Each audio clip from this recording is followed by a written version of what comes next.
tranparik egiten? Operan.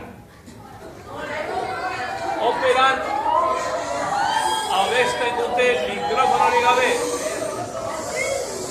Eta lehen Josek esan duen bezala, abestuaz gauza asko adierazi daitezke. Maitasun kontuak, batzutan asarre kontuak ere bai, eta ipuinak kontatu daitezke, txisteak ere bai.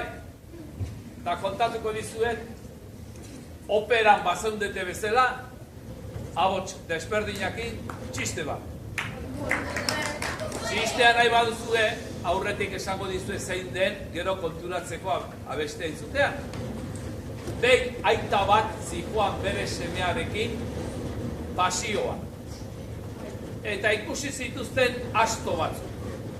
Eta aitak esan zion algaraz. Ikusi hor, hire anaiak. Eta semeak erantzun zion. Oiek nire anaiak, nik ez nuen uste zuk zenituela hainbeste seme. Olertu duzue? Bai. Hiru abeslari daude. Kontatzailea,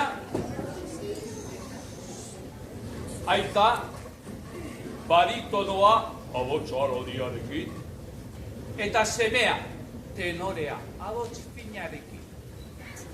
Ea nola irtetzen den, oraindik ez dut amaiketakorik egin. Beraz,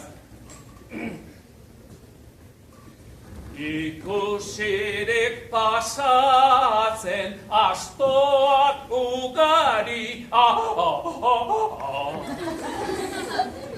Aita batek algaraz dio semeari. Begidokiek bello ine anaieri. Begidokiek bello ine anaieri.